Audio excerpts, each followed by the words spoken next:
This is Goku's son, DBZ, and as always, this is Top 12 Sunday. And I may be doing a second special Top 12 today, and I apologize for not getting more than one comic book up last week.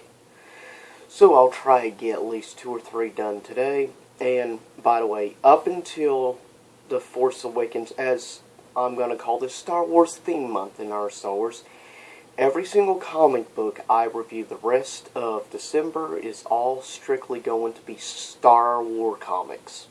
So Star Wars Vader, Lando, Kanan, and words all of them would be strictly Star Wars. So no DC and obviously no other Marvel stuff through the rest of this month. Just thought I'd let you know. And of course today is the second of 3 special Top 12 Star Wars themed Top 12s. And this today is the Top 12 Star Wars video games. And next Sunday will be the Top 12 Sith Lords and Jedi Knights. That means Padawans such as, like, say, Kanan and others will not qualify for the list. Now, expanded universe characters will be allowed in that.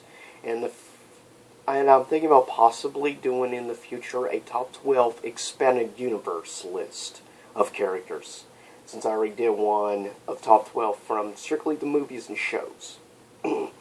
Leave a comment and let me know what your thoughts are on that idea. Okay. Today, coming in at number 12.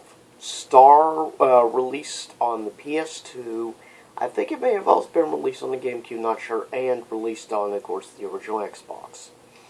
Star Wars Starfighter. And not the greatest Star Wars game, but certainly better than quite a few Star Wars games out there. Star Wars Starfighter, basically, of course, is a mission game, and you play with multiple different ships on multiple planets, as well as in space. Now, obviously, some of your missions are going to be with the Naboo Starfighter, because this game is going to take place around the period of Episode 1, like time period-wise, or just after, between Episode 1 and Episode 2. It's not a bad game overall, and graphically speaking, at its time, it was really good for the original, the 6th generation consoles. It wasn't that bad. Pretty fun game overall. Coming in at number 11. Super Star Wars Return of the Jedi, released exclusively on the Super Nintendo. I think they may have done a re-release actually on Game Boy. But this was the better version, the 16-bit version. Yeah, this is one of course, the 3 Super Star Wars trilogy games for the Super Nintendo. Like the other 2, very hard game, and it plays more or less like a platformer. All 3 Super Star Wars games are platformers, because keep in mind when it came out, Super Nintendo era, that was a big thing. Platformers in the 80s and into the early to mid-90s, platformers was one of the big genres. Just like in the early 90s and then throughout all the rest of the mid and late 90s, fighting games became the big dominant. It really started out basically platformers and stuff, and then became fighting games or back and forth. And also around that, of course, in the 2000s, obviously, first-person shooters, and in the 90s, RPGs started becoming bigger, and JRPGs. Now it's more open-world type games nowadays than MMOs. So it's evolved over time. But yes, Super Star Wars Return of the Jedi is actually a really good game, and like I said, it's very hard in the difficulty range. Coming in at number 10. Star Wars, for the Nintendo 64 exclusively.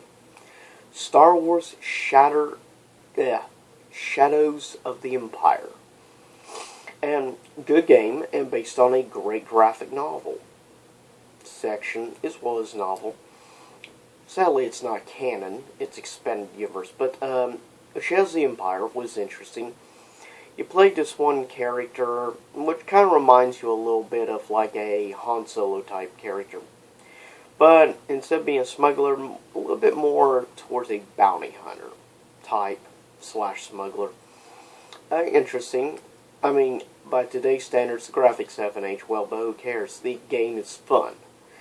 Of course, it has difficulties. There are glitches here and there, but for the most part, the gameplay is pretty solid.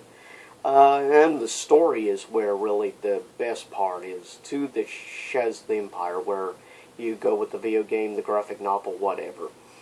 Shadows of the Empire is one of those things that became huge in the 90s, because that's when it came out. It takes place, of course, between episodes 5 and 6.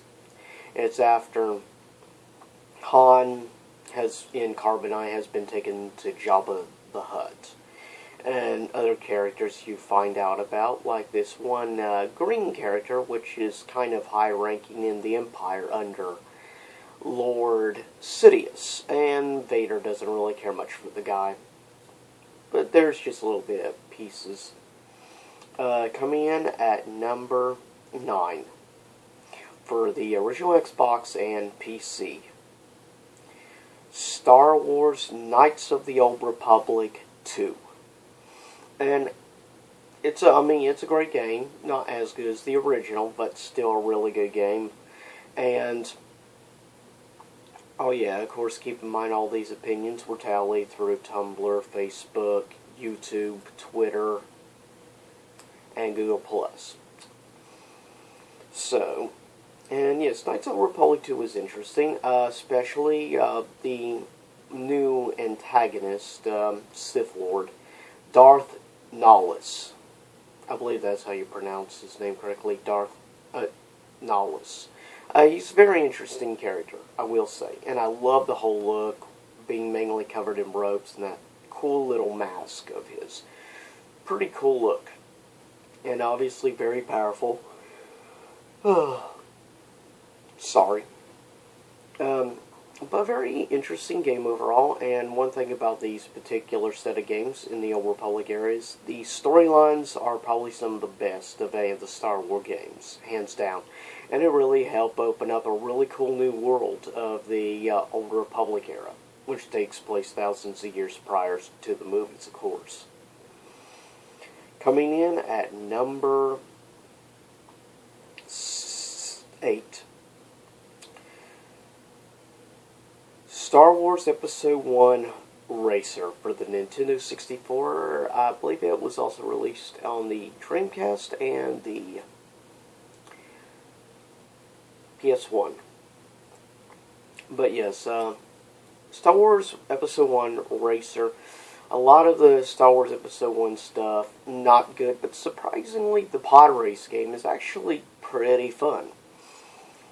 And yeah, I know a lot of people say Episode 1 was really used partially as a marketing standpoint to sell the toys, video games, stuff. But to be fair, the Star Wars Episode 1 racing game is actually quite a bit of fun, to be fair.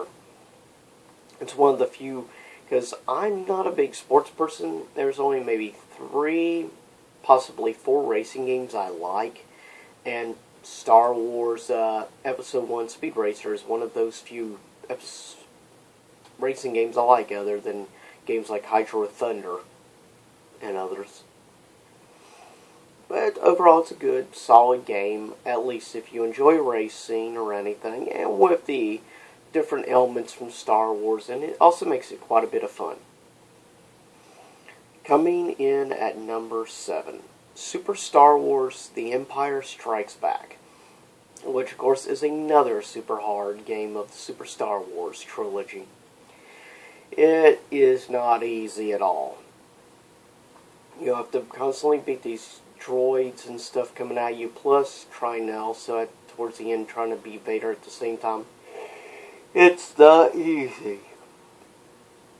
Not at all. But overall, good solid gameplay, good platformer. As I mentioned, like a lot of old school games, they tend to be a lot harder in the difficulty than games of today are, because most games today have like regenerating health. basically. So, yeah, a lot of people today would not survive very long on the Super Star Wars games at all. Coming in at number 6. Strictly for PC. I've never got to play this game, but I've heard nothing but positive things. Of course, recently they came off expansions for it. Star Wars: The Old Republic, which takes place, of course, after Knights of the Old Republic 1 and 2. Our Old Republic is regarded very highly, very positively. It's a good game overall. And at least from everything I've heard of game reviewers, plus one of my friends that owns the game has said he loves it, especially that it has awesome characters I personally like from the Expendiverse, like Lord, Scourge. Obviously, you have Revan come back. You also introduce, in our storylines in the game, of course, you're introduced to Darth.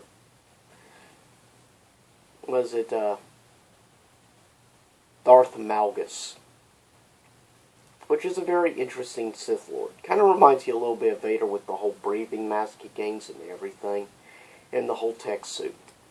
Very similar, but Darth Malgus is a very interesting Sith Lord. Very powerful too, I might add. Coming in at number 5. Released on the original Xbox, PS2, and I do not remember if it was released on anything else. That being Star Wars Battlefront. The original Battlefront.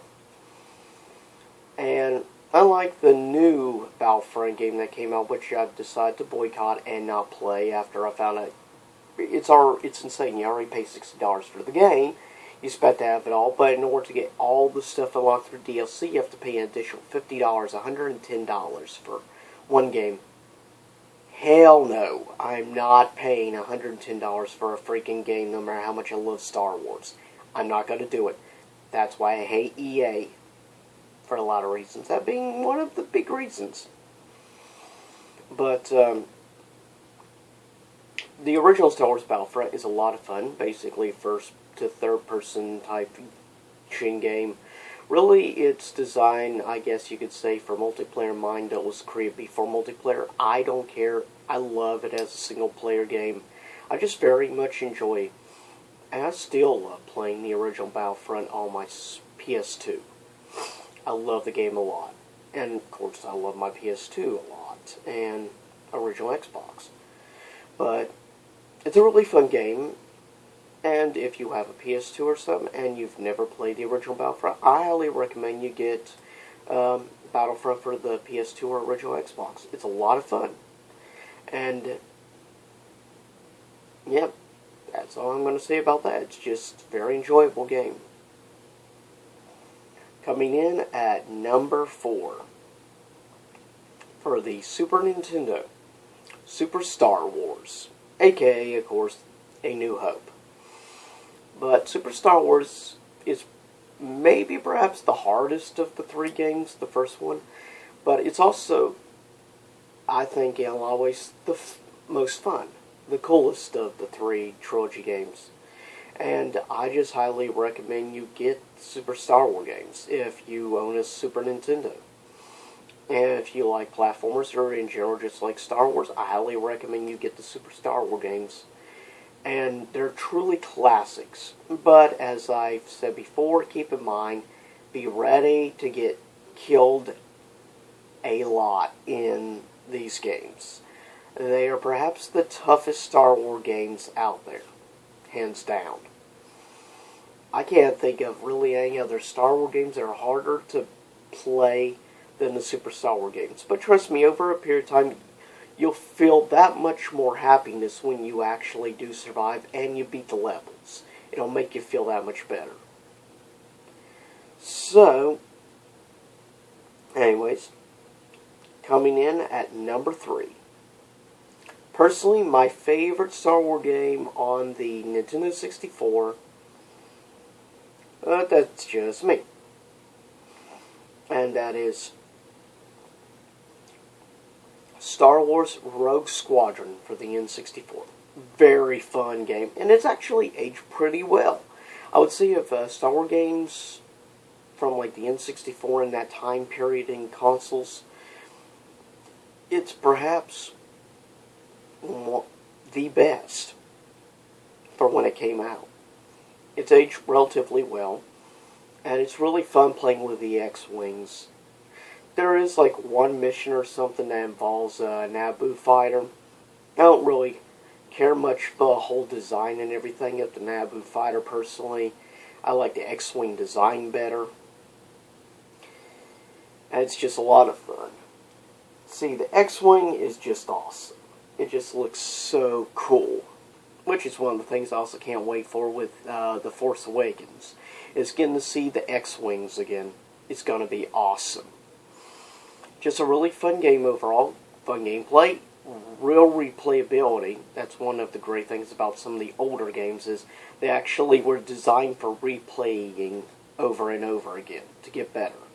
That's one of the things I love about older games. Games from when I was like a teenager or a kid. I miss that. Most games today don't have that same replayability. It's all about multiplayer now. I don't give a crap about multiplayer. I actually like single player. I just miss things like that. Coming in at number 2. I personally only own the PSP version of this, but it was released on PSP. It was released on the original Xbox, Xbox 360.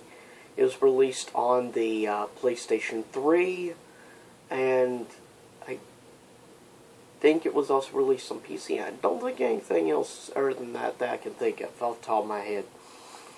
And that being Star Wars The Force Unleashed, which is a lot of fun, and let's face it, now of expanded universe video game characters, Starkiller is awesome. He's just badass character. A lot of fun to play as, and come on, let's face it, there's nothing like doing force choke on people and blasting them against the wall or electrocuting them with like force lightning and stuff. That's just a lot of fun right there. An assassin style, like force wielder, sort of like Darth Maul in that aspect. It's really cool. Of course, in the end, he ends up turning more towards the good side and helps found the rebellion. It's just a lot of fun, very enjoyable. Oh yeah, it's also interesting in the game you get to see a former senator of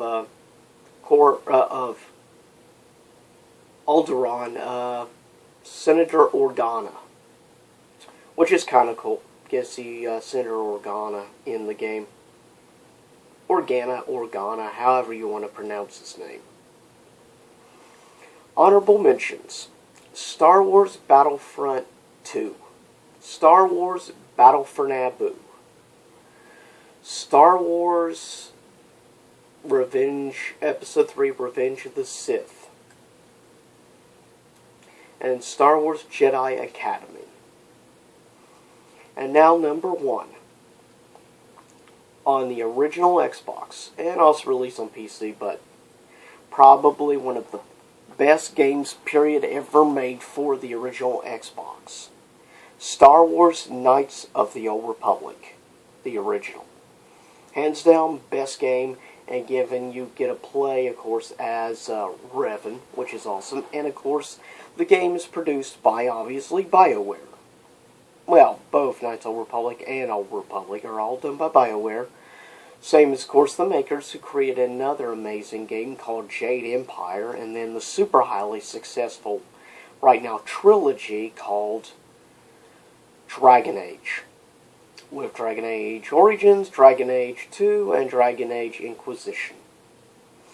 And they're just all around really fun games. And I love that you can choose to be either a Jedi or a Sith. That's just a lot of fun right there. But I hope you enjoyed this. Oh yeah, of course, the main antagonist of Knights of the Old Republic, obviously being former apprentice of Revan. Of course, that being Darth Malak. Darth Malak is a very interesting character. I will say that, of expanded universe Sith Lords. He is interesting. But as always, this is Goku Son DBZ. I hope you enjoyed this top 12 list. And stay tuned for next Sunday, top 12 Sith Lords and Jedi Knights. And I will be doing like a top 6 of each together to create like a top 12. So stay tuned for that. And let me know what some of your favorite Star Wars games are. What is your favorite Star Wars comics? And of course, as always, also, which is your favorite Star Wars movie of all 6 episodes? For me, Empire Strikes Back, but a lot of people are going to say that, obviously, because it's just cool.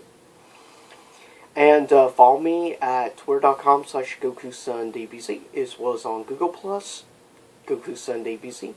And please thumbs up this video and subscribe. Let us know about my channel. And just give me ideas for future lists. And I hope everyone out there has a happy holiday season. And just have a good rest of 2015. And also remember, 12 days now till Star Wars Episode 7.